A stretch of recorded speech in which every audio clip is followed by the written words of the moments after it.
mode. Welcome, everyone. My name is Randy Howell, Trader State of Mind, and I am delighted that each and every one of you are here. It's going to be a really cool time. I'm looking forward to it. You know, there comes a moment in a trader's growth that they realize that knowledge and motivation are simply not enough to win in the game of trading, that there's something inherently missing in the way they are approaching the problem that is, in fact, the problem. That's what we're going to be looking at today. Okay, really cool stuff. Now, as usual, I take questions toward the end. Okay, and if you have questions of Dolores, just go ahead and type them in, or you can add the questions as we go along, and she'll hold those toward the end. Okay, and so that's pretty much the only rules. And with that, let's get started. Okay. Let's start really talking about building the mind from the inside out. There are plenty of knowledgeable traders who are not making it or are marginal. Plenty. Matter of fact, you know the numbers. 90% or 95% of traders lose money. Traders' capital is absolutely run through in 2 or 3 years. So there's plenty of traders who are missing something. The problem is in the way their mind thinks. Okay? This is what has to be retrained. It's not a gimmick. It's not a trick. It's not tapping. It's not magic. It's retraining a network, a neural network, to perceive reality differently. That's what's the trick here. Or as Mr. Einstein has to say, education is not in learning of facts, but training the mind to think. So, friends, whatever you did before trading, your mind may have been incredibly well trained for that task. What we're looking at is retraining the brain to be effective in trading.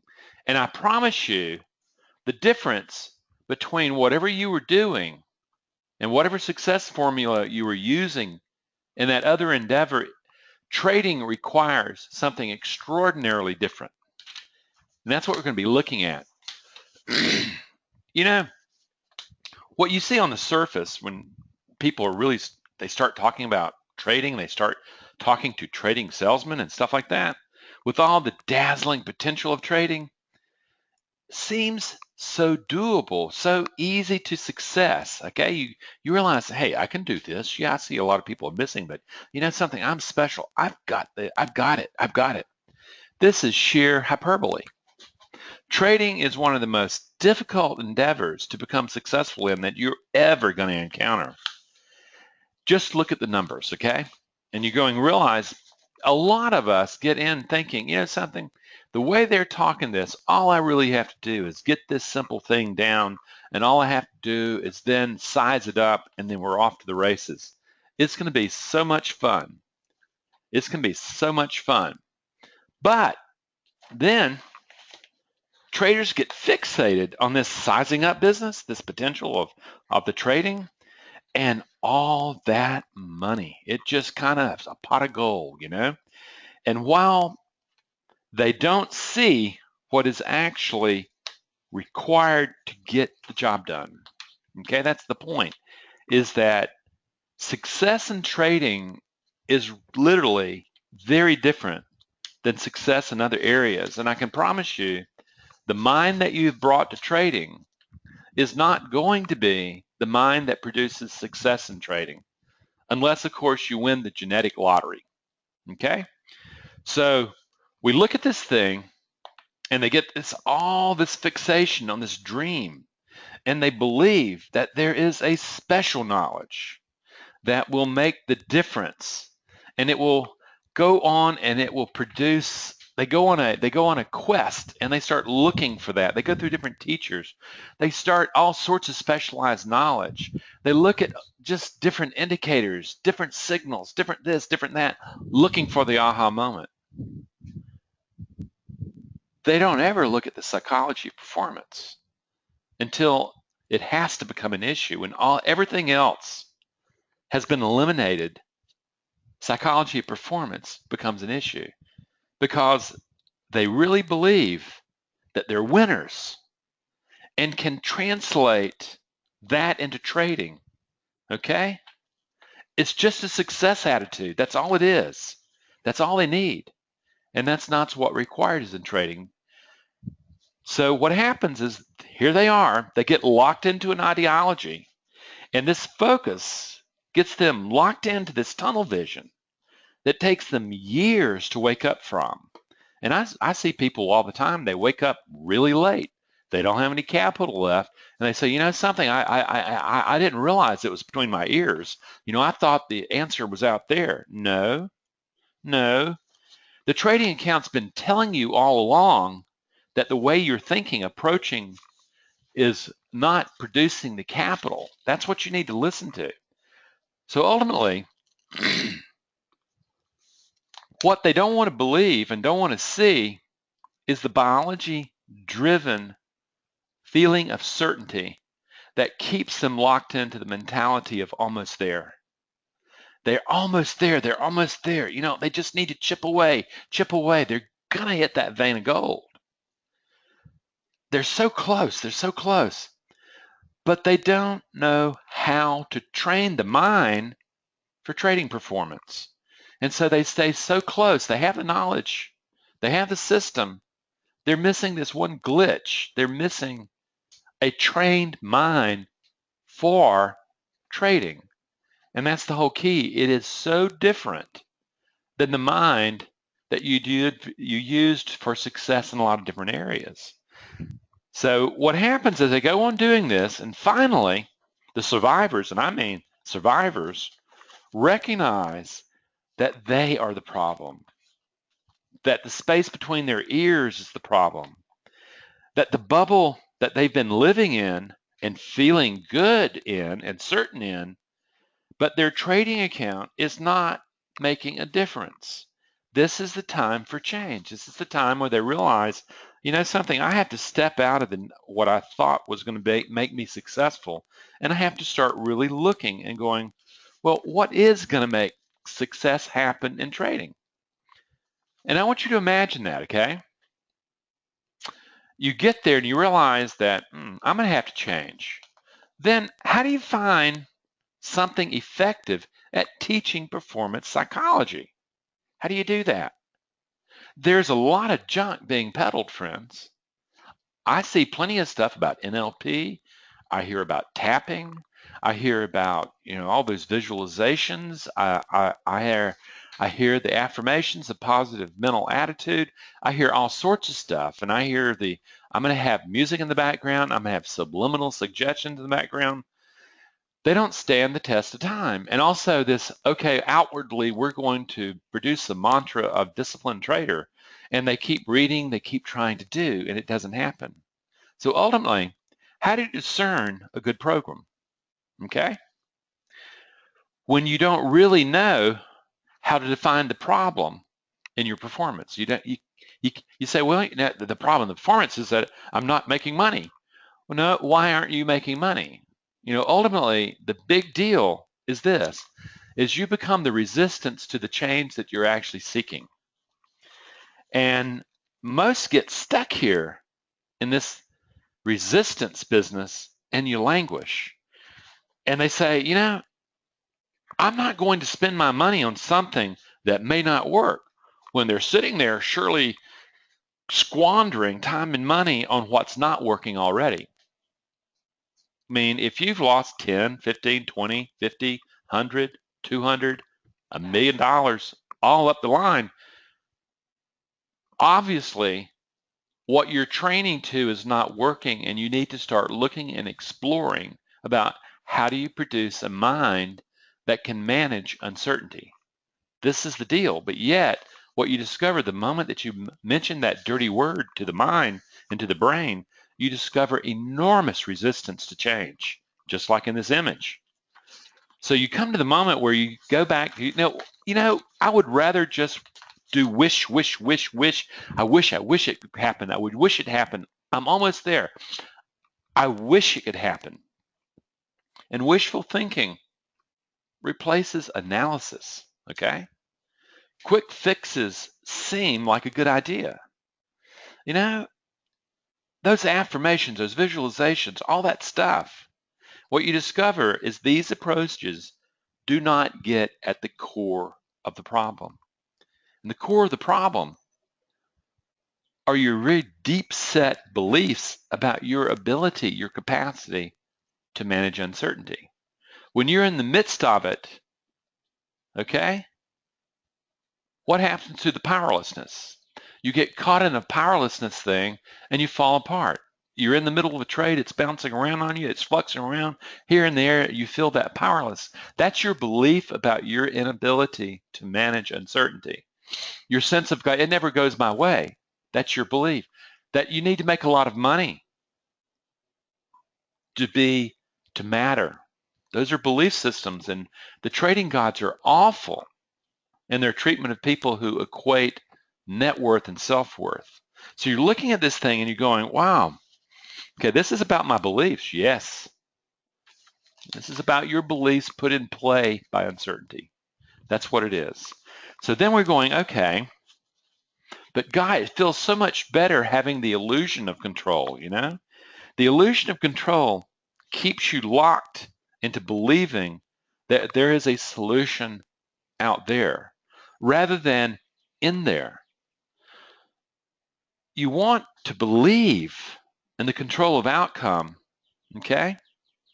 Because it makes you feel good, okay? Even though the evidence is to the contrary, you're seeing evidence from your trading account that says, no, this what you believe is not effective. And yet you go, oh, but I want to believe this. I want to believe this. I mean, I've had people come up to me and say, you know something, psychology is a bunch of crap. And I'm going, good, you need to keep trading. Just keep trading. I've had people just like that come back to me 2 or 3 years later and say, you know something, I was wrong about that. Too late. Capital's gone though.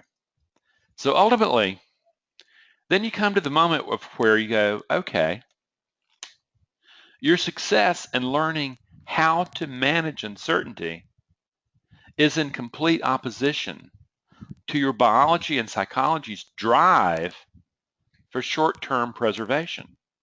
Okay? And friends, given that there's no training how to manage uncertainty, okay, self-preservation has been with you for the last 50 million years.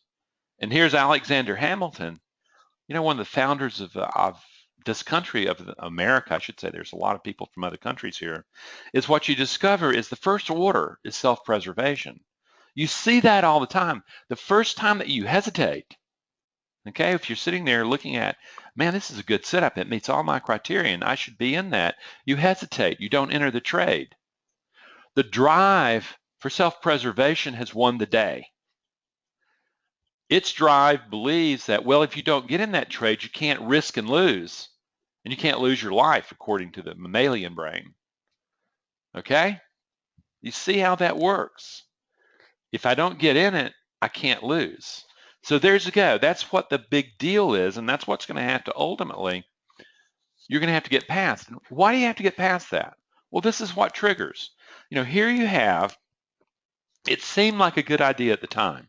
What could possibly go wrong about getting close to a grizzly bear? And what these guys do, they're getting all it, they just want to take some photographs. That's all they want to do. And then uncertainty kicks in. You know, suddenly that bear, what they didn't understand, that a bear like this feels threatened when you come within 100 yards of it. Okay?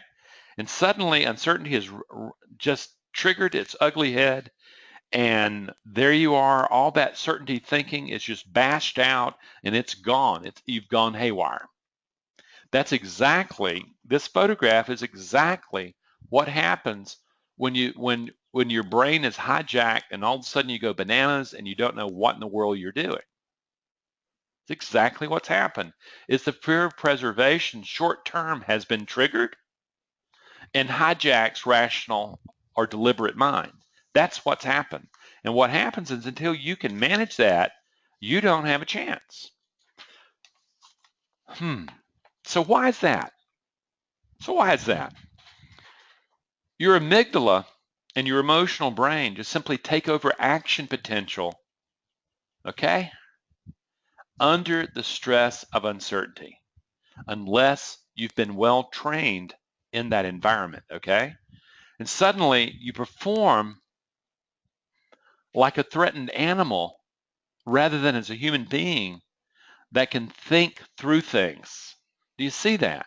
Do you see how literally you're sitting there and you're a deliberate human being, and you got this trading plan, it's a very deliberate plan, and suddenly you get in there, the flux happens, you're not trained, and suddenly very primitive impulses trigger and you have no idea what happened. Well, that's the difference between the brain going bananas, the amygdala triggering, and suddenly everything's precognition. Thinking or parts of the brain are just short-circuited and everything goes through automatic in nanoseconds. And all of a sudden you're doing dumb, stupid things. And what we understand is this. The moment that you're experiencing uncertainty, the limbic system trumps, okay?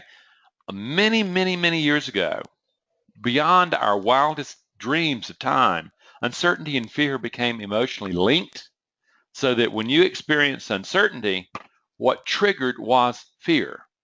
And so what you realize there very quickly is this linkage is the undoing of all traders living in hope and certainty-based thinking. Until you change this, you're gambling, despite having a statistical edge theoretically.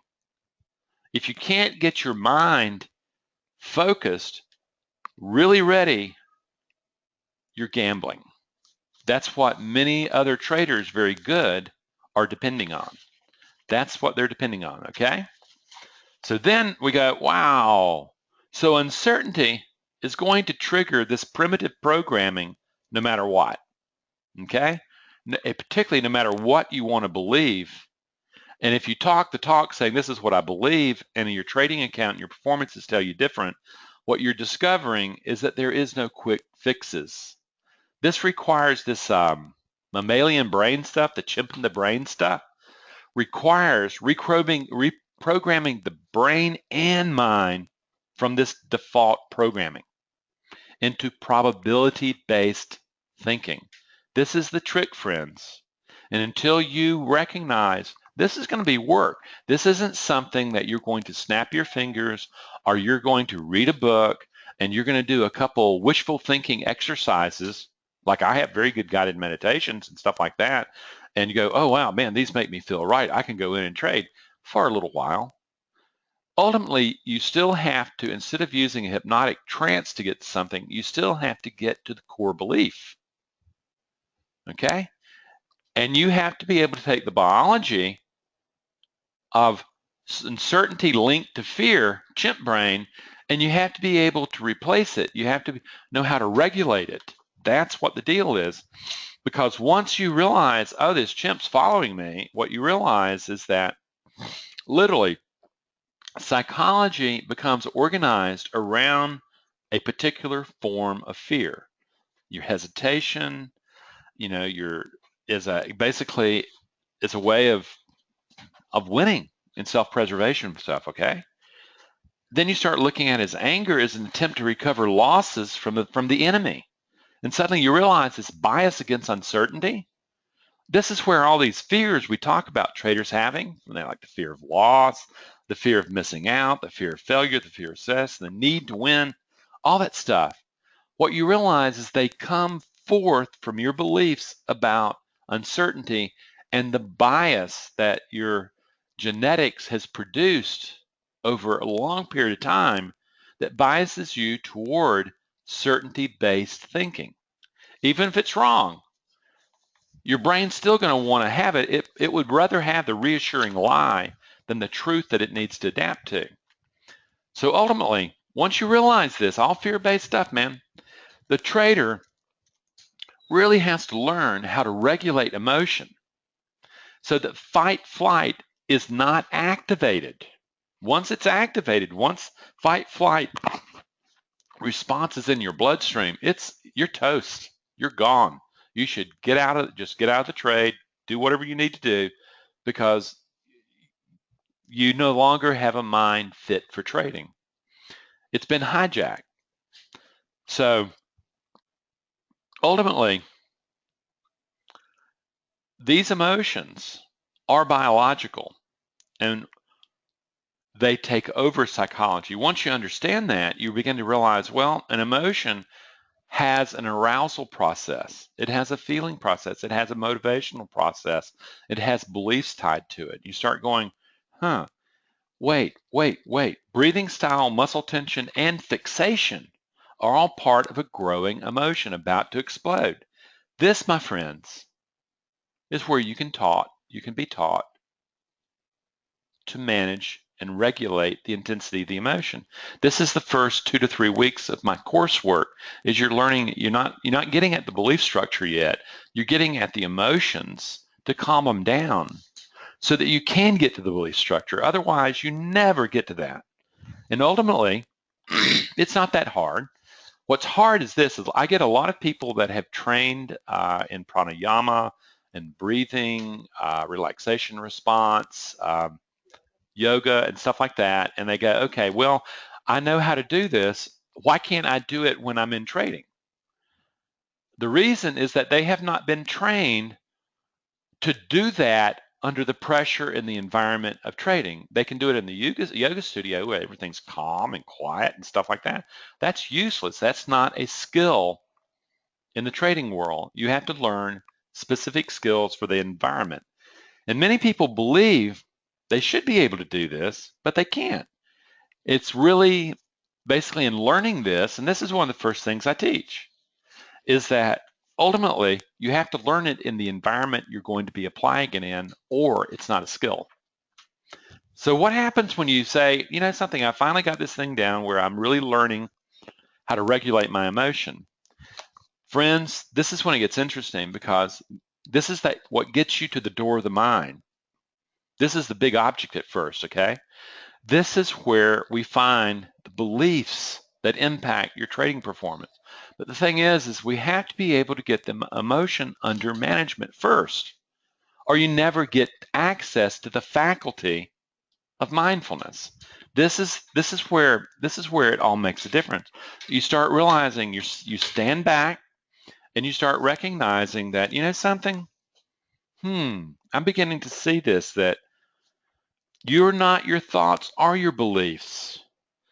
You know, they only represent one organization of a potential self, and past and future orientation are not going to work in trading. Most traders are focused on the future. Oh my God, what's going to happen? I've got to make money now. My promise, if you're focused on making money now, you're going to make lousy performances in trading. That's an outcome goal. You can't control whether or not you make money or not. You can control the mind that you're bringing into performance, though. Or if you're focused on bad things that have happened in the past, like for instance, it's very common for me to work with traders who've had serious losses, and they are jumpy and panicky when they start risking capital again. They actually have an anxiety reaction, an abreaction that's been created from loss, and then the amygdala, that hypervigilance, it's just not letting you just get all this stuff. Suddenly your performance right now is really hinged in the past. Oh my God, it could happen again. And you start seeing the future. The thing is that the future has not happened. The past is gone. What's happening right now? What thoughts of managing now are here? This is the opening the door of the mind. And ultimately, if you're not fully in the present time, if you're not in the present moment, if you're in the future or the past, we know that you're in trouble. So here we are. So what we know is we all want to believe that there's a prediction of outcome. Okay? Yet the prediction of the outcome takes the trader out of the mind that's open to possibility and probability. Very interesting. I work with a portfolio manager in Sydney, Australia, and he says, Randy, one of the major differences in what you're doing with most of your clients and what we do here is that fully 50% of our trades are unknown, they're unplanned for, they show up in the course of a day. So we know that we have to be careful, and his problem is that he would trigger to startle when a trade emerged out of nowhere. And the whole key was, how do you train that so that the past, and he would be panicky, which means, oh my God, what if something bad happens? What we had to do is we had to train him at startle or surprise to turn to approach motivation, curiosity. You see the difference? Instead of fear, instead of, oh my God. And what you begin to realize is that you have to let go that the past is the best prediction of the future. Because ultimately what you realize is you're damning yourself if you do in trading. It has to be fully in the moment. Your past has to be gone. The future hasn't arisen. And here you are in this moment. That's trading. So then you go, well, oh my God. It is in learning that we are not stuck in a self-fulfilling prophecy, a pattern that the brain's already created, that we can change the organization that engages probability. In this image, what you're looking at are people basically on a treadmill. They don't see what's beyond them. They're so stuck on, my God, I have to play it safe. Here, we're looking at something different. We're looking at going, you know something? We're not playing it safe. We're playing the odds. Do you see the difference? You want good odds in your favor, but the truth is you're risking. And at the same time, what mind are you bringing there? The truth is a lot of people have perfectly good methodologies that do, in fact, give them an edge theoretically. However, when they get their mind involved, that's not fit to manage uncertainty, suddenly they become gamblers, particularly when they're gambling against guys who know how to gamble. Okay? So there you go. So ultimately, once you get and you go, okay, now I have mindfulness, I can look and I can start looking at the beliefs, what you discover is this. Everybody has self-doubt. Everybody has struggle. Everybody is challenged by uncertainty. The question is, what mind are you bringing into that moment? Most traders that are not performing well in that argument, the self-limiting beliefs of I don't know, what if I'm wrong? If I can't lose, I need to be right. Those beliefs are going to become self-fulfilling prophecies that stop you from being able to trade. You have to maintain an openness, a curiosity, and really you recognize this isn't really about winning or losing. It's really about my performing a methodology. If I do that, I will be in and around my edge more often than not. That's what makes me money, not the desire to make money. My performance in the moment is what gives me the opportunity, the probability of making money. That's where it's at. And what you discover is this. We are constantly projecting, okay? You have never seen the markets. Your brain has organized a virtual representation of the phenomenon of the markets that interprets it based on your beliefs and the observer you are and the emotion you're in, and you trade that. So you are truly trading your beliefs, and you're getting a grade from your trading account about how effective your beliefs are about extracting capital out of the markets. Notice I didn't say your beliefs were true. What I said is they were effective in extracting capital out of the markets. So the key is you need to be really clear about what you're projecting. Really clear. And most people aren't. And it's something that until you get really clean, that are you projecting that you're going to be, I really don't want to lose, or I'm going to be making a whole bunch of money. So euphoria or fear. The thing is no, you're going to be trading a disciplined impartiality and you're going to be deliberate. That's the one that manages performance. Otherwise, you're just talking the talk. So here, we've gone through this. We've gone through the mindfulness section. And by the way, this is what I teach in my group course. This is stuff that and it's like, yeah, it's nice to look at this and go, wow, this is really helping me understand things. I ask you to take a step more, is that I want you to learn this stuff, not have knowledge of this stuff. I want you to be able to perform this stuff in the heat. Having knowledge about it to talk to your buddies is pretty meaningless, okay? Applied mindfulness is when you begin having control over the mind that you bring into the moment of performance and not control over outcome. You begin to see, like in this, from the movie Inside Out, you begin to see the brain as a community of rival and cooperative programs, emotional programs, that has organized a person into the perceptual map she has and interprets her world through. And you begin to see, okay, that's the brain. The mind becomes a committee where these emotional programs are given voice as your thoughts. And if you look at the movie Inside Out, you see it. It's very clear. It's a wonderful movie that describes the way this process works. It's not me making up an idea about the way the brain and the mind work. This is neuroscience now, okay? And what ultimately we realize, okay, now we've gotten that committee of the mind, and we're realizing that organization of the mind that you've brought to trading is not going to work because it is certainty-based thinking, even if it's trying to be in control of everything, or fear-based perfectionistic thinking, and it is taken to a new environment where you can't control anything. You can't do everything right. You can still be wrong. So what you're looking at is going, okay, there are default programs that do not change because you will them to be, okay?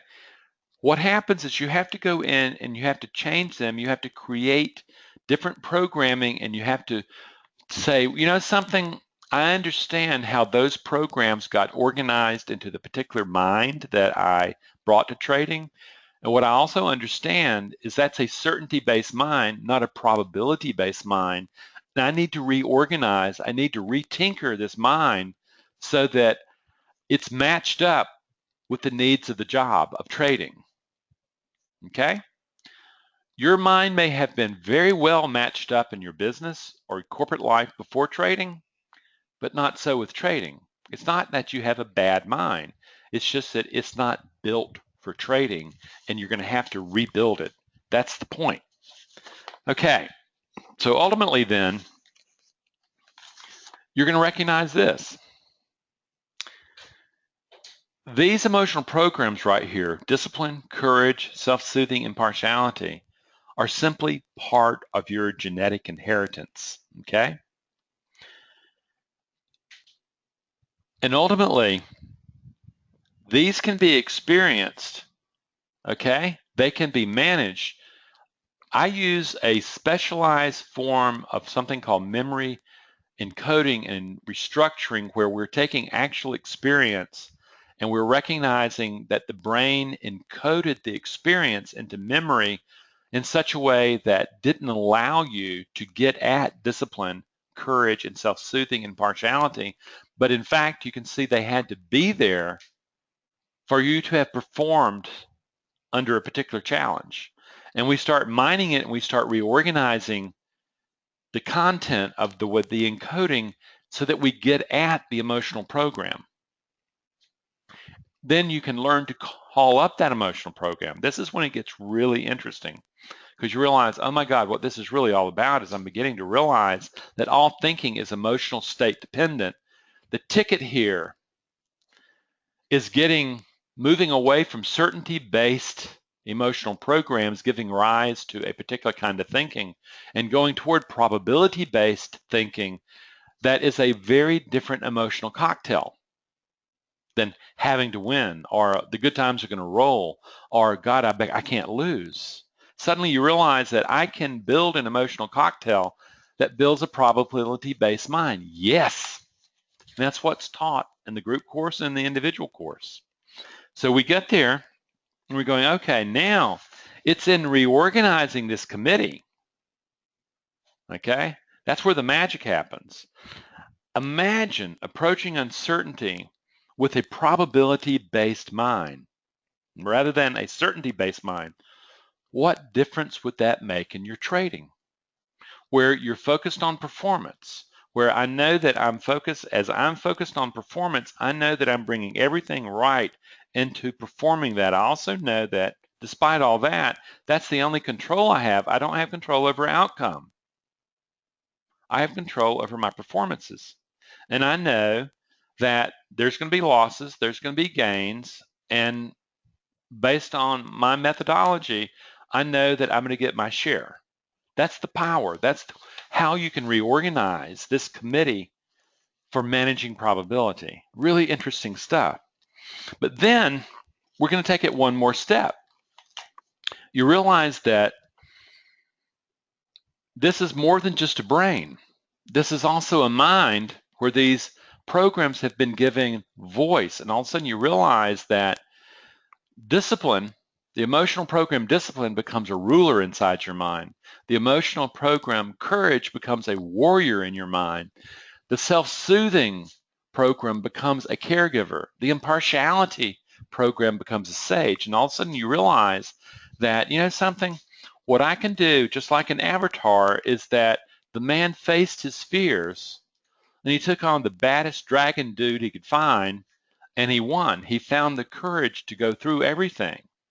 And it was only through that that he manifested literally a much higher organization of his destiny than he had been. Powerful stuff. You can do the same thing.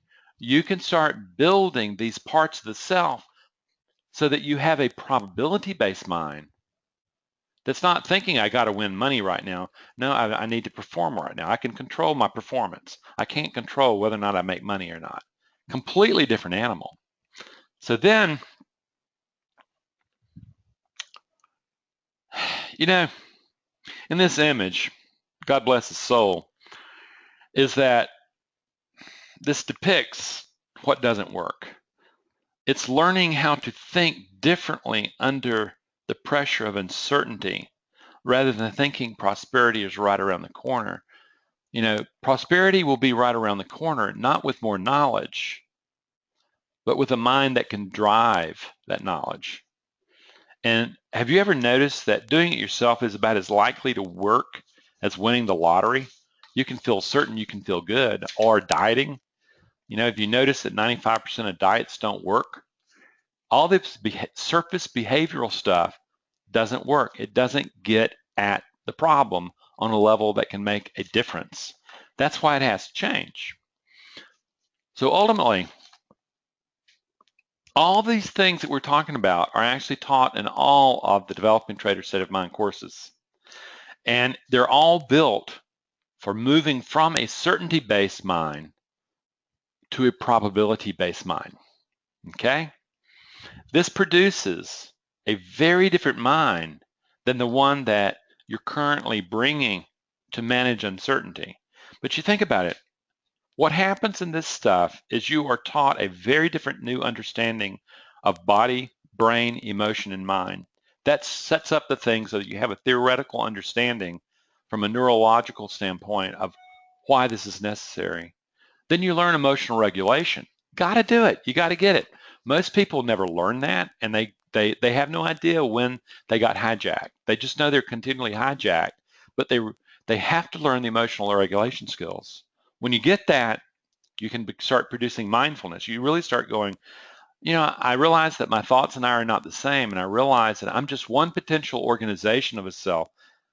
And as I learn to observe, I can reorganize it. And you start looking, you start finding the obstacle, that historical internal dialogue that has been the obstacle to your growth. Then you start learning how to awaken the strengths living within you, the emotional programs that can, in fact, stand in uncertainty and deliver.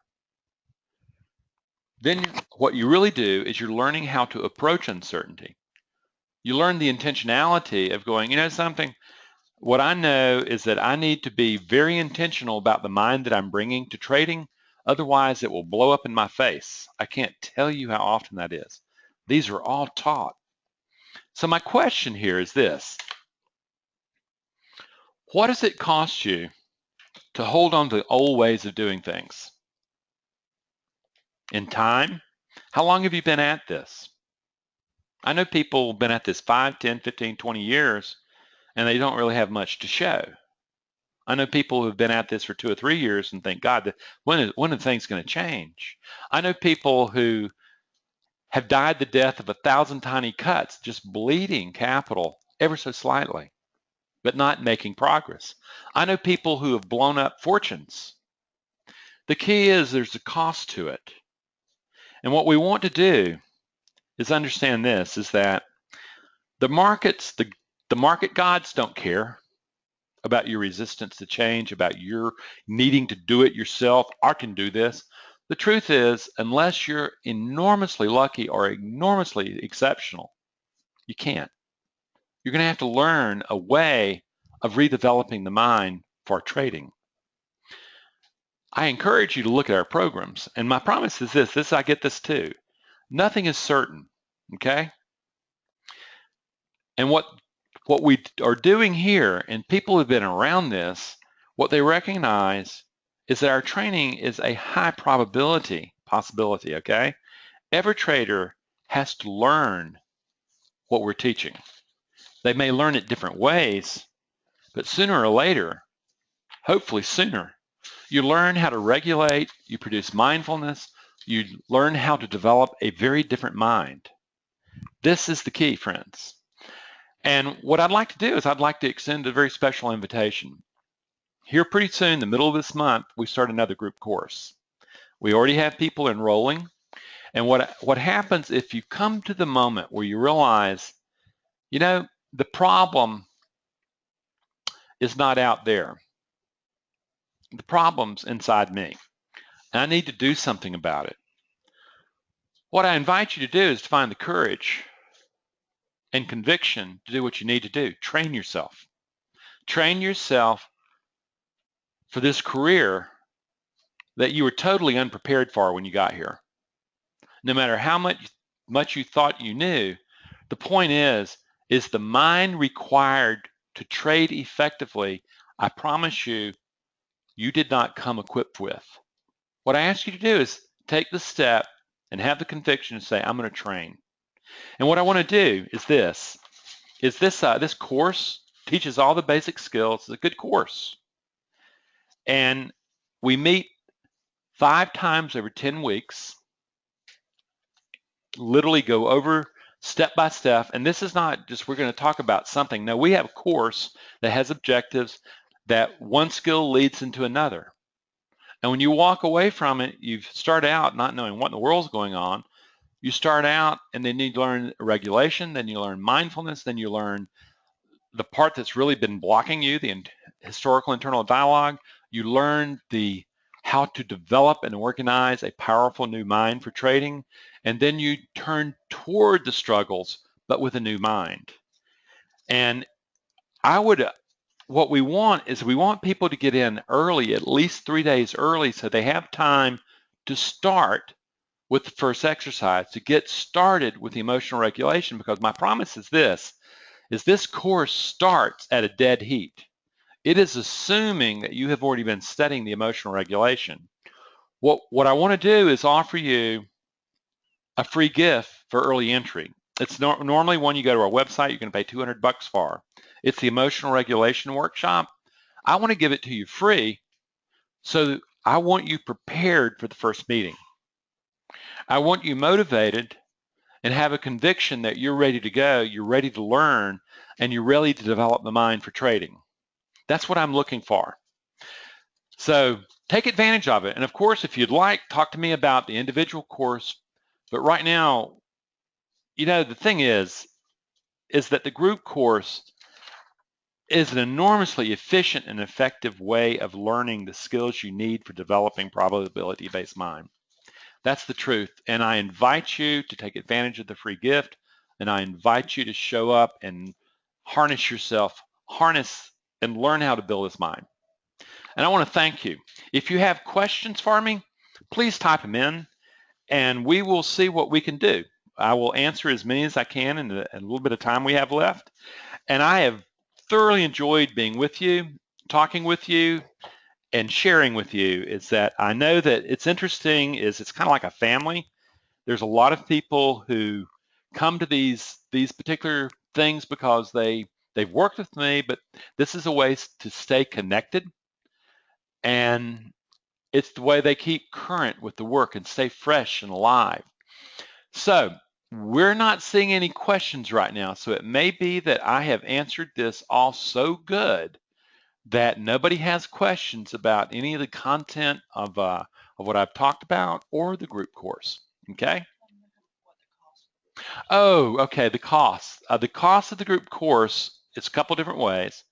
Up front, it's $11.95, and that when you pay that up front, what that does is it gives you access to the entire course, and you can study and study, and you can really take advantage of it.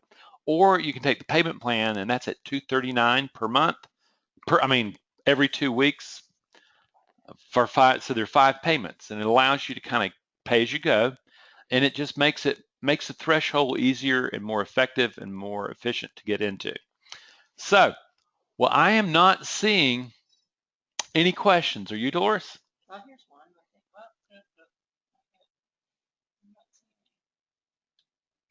Okay. Hang on. Somebody's got their hand raised. Someone's got their hands raised. Who's got their hands raised? Oh, here's a question. We do have a question. Okay, the question is, that was just a really nice compliment and stuff like that.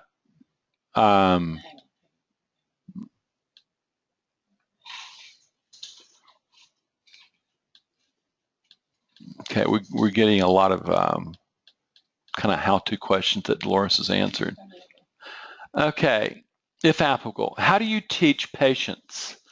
That's a good question. And what I'll say is a couple things. Is that, first of all, patience is the first thing, is self-soothing end of it.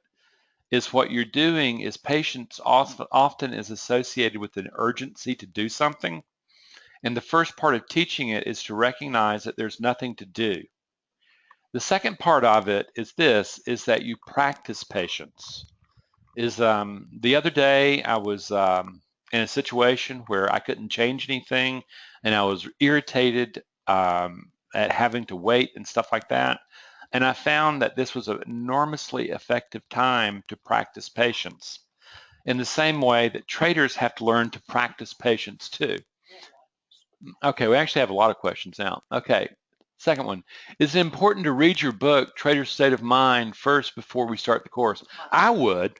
What happens is that there is a theoretical understanding that when most people read my book the first time, they read it about 3 times straight. And the first time is just for content, and then they really start drilling down. And it gives you the precepts of what you're going to be doing. Walking into my course without background, it can be done. It happens all the time. But good Lord, I would be the first one to say that I would want to have the book read and have an understanding of, oh, wow, this guy is talking about things that my mama didn't teach me. So anyway, I would encourage that. It's not necessary, but I would definitely encourage it. Okay, next question. What's the difference between the self-paced course and the group course, and which one is a better, and what would you do?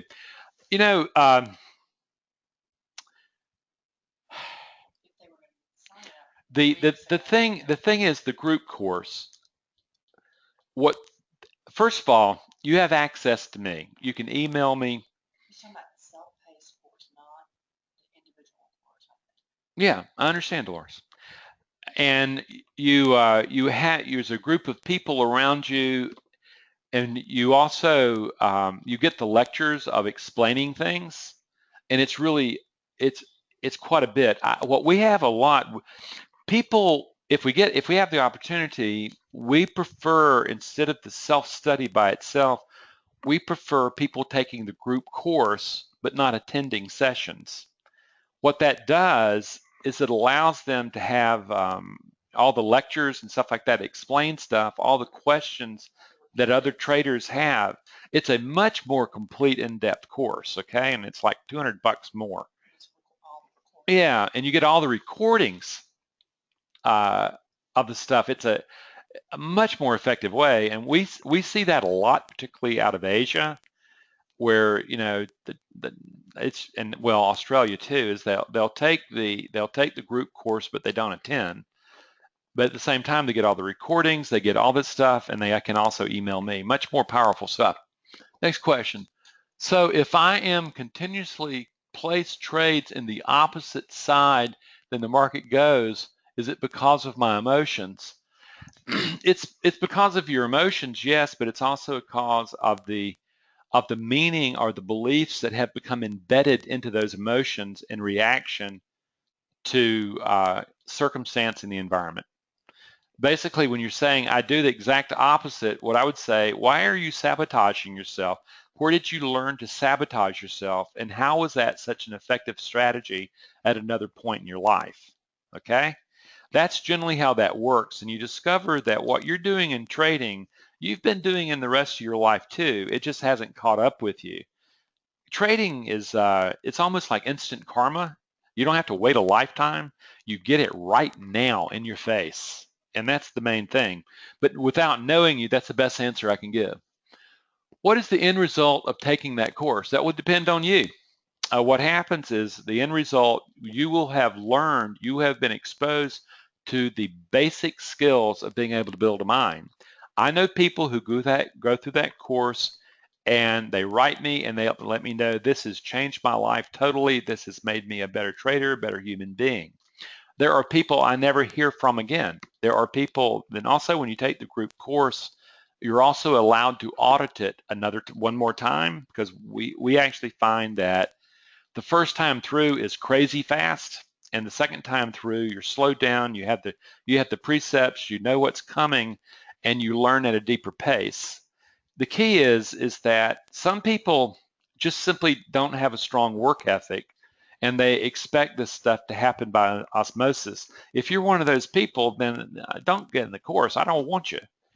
However, if you're a person who's motivated to develop the mind, then you have everything you need to produce a mind that can manage probability. So from there, I hope that answers your question. The thing is the expectation is that you're going to go to the next level in your trading. And if you don't go to the next level, the question becomes, what is it that's blocking me? Because ultimately it'll end up about your orphan nature. Okay, but that's how that works. I hope that answers your. You will be psychologically a much better prepared trader to be able to build a mind for managing probability. Okay, I have been doing the. Whoops. We just lost our place. I have been doing the emotional regulation and managed to have it become automatic in my trading, as I have been practicing mindfulness as well. I reached an amazing performance as you described in your book, but then after a few weeks, I lost all my mindfulness and focus and went back to trading P&L and unable to get back to the previous mindset. This happens with people, and what I'll say is this: is that vigilance and intentionality. When people start saying this, what generally happens with a lot of people with and kind of in the growth and evolution of a trader, is they will get to the moment of where all they've ever had was fear of trading, and they thought, gosh, if I ever got past that, I would be so happy. They get past that, they develop the mind, it works, and then what happens is they grow complacent. Okay, and I would imagine this happens with you. They start saying, well, I'll take a shortcut. I'll take this. For some unknown reason, we have a helicopter going by our house right now, so sorry about the sound in the back. The thing is that they also get euphoric. They start thinking, look at me, I finally done it, I finally gotten. And you cannot allow yourself to get euphoric. You can't allow yourself. You can't feel good while trading. All winning is landing on the right side of probability. All losing is landing on the wrong side of probability. So what I'm guessing is this: is you lost your intentionality, you lost your vigilance, and this is not a quick fix. This is not something where you're going to change and change is forever. That's foolish. No, this is a process that you are changing old primitive patterns into new ones, and you have to stay up with the game or you'll fall back in. Same reason a concert pianist, when he doesn't practice for a week, it takes him a month to recover from that week. He misses 2 weeks and it takes him 6 months. It's that same thing. You gotta work the program, man. Hi, Randy. Could you give an example of a restructured memory to awaken the hero within? Thanks, Peter. No. What happens is that's proprietary. The way I use restructuring of memory and stuff like that is that's just simply not something I'm going to give on a free webinar for people to start trying to play around with. That's stuff that's evolved over the last 20 years, and it's very core to to basically proprietary information that we teach. So no, I'm not going to do that. I'm just saying, if you've ever been challenged and pushed through it, you have the capacity within that to find those emotional programs to pull it through. Following my previous question, yes, that's what happened exactly. Would that course benefit me since I already felt the results and know how it feels to reach it? Well, okay, if you did this in self-study or through the book or through other stuff, congratulations, you've done well, really well. I would encourage you to take the group course, because what I would really hope, besides getting you back in playing shape, I would hope that you would develop friendships with other traders who know the value of having a trading buddy who knows this stuff. We also end up with Google groups and stuff like that where people communicate, they start building relationships, and they know they have a specific language that allows them to keep up with one another. And that's the thing here, is that there is a strong element of the teaching of vigilance and intentionality. And I would definitely encourage, because you definitely didn't get the course. You got the rush, you got the catharticness of what the course can be, but it didn't change anything at the core level. And the reason is, to change things at the core level takes about 2 to 3 months. That's why my group course is at about 2 months and my individual courses are between 3 and 4 months. Because I'm assuming that, yeah, they can get the rush, but what happens is I want the neural circuitry of belief to change, and I know that takes time, and it's not done in a rush. Does Inside Out stay with the, yes, it does. Oh, and Inside Out is a cartoon by Pixar. Okay, read the question. Does Inside Out, that's the only thing I see, Dolores. Does Inside Out stay with the science? Yes, it does. That's what I said. Inside Out is one of the best descriptions of neuroscience and creating a mind that I've seen. You know, it's done on a primitive level. What they're doing is they're taking 5 basic emotional programs, okay, and they're using to show what happens with a little girl. What happens in the program we're doing, we're assuming a much more complex soup of emotional programs than was shown in Inside Out.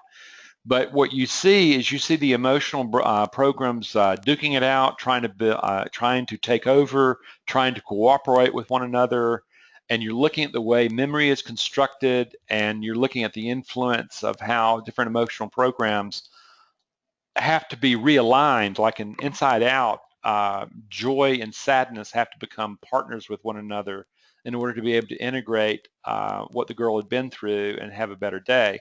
No, that is one of the, I mean, I assigned that as homework. Okay, so yeah, it's really good.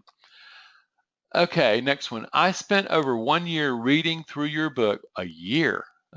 boy, through your book the first time, and now several months ago going through the workbook. Yeah. Can the program offered now be gone through at a personal pace so that I can absorb it as opposed to catching it, watching it pass by? Yeah. First of all, Have an at your own pace. yeah, there is an at your own pace piece in here that you can definitely do that. Um, I don't know how to tell people. I have people read my book, do the workbook, they buy every guided meditation I offer that's not in my programs, and they do make really considerable progress. And then they don't understand why they fall apart. The thing is the group course is a structured environment that it's expecting you to have accomplished something on a 2-week basis, and there's a whole group of you that are expected to do this. It builds a sense of cohesion, a teamwork, and it's a lot better than doing it by yourself. If you've experienced it, I would say you're more prepared.